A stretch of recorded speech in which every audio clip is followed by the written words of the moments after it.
अपनी मर्जी और अल्लाह की मर्जी में जो फ़र्क है उसका नाम गम है। वो फ़र्क मिटा दो तो अल्लाह भी खुश और आप भी खुश।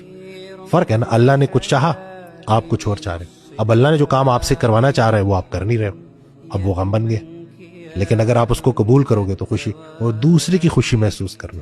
किसी ने पूछा ना कि वो हजरत ने की किताब में लिखा हुआ है कि बारिश की खूबी क्या है, तो कहा मेरे खेतों को सैराब करती है। कहते हैं बारिश की बुराई क्या है, मेरे भाई के खेतों को भी सैराब करती है। तो दूसरे की खुशी आपका गम बन जाती। तो हम इस मुआशरे में रह रहे हैं कि दूसरे की खुशी हमारा गम है। अगर दूसरे की खुशी हमारी खुशी बन जाए ना तो हमारे गम भी खत्म हो जाए।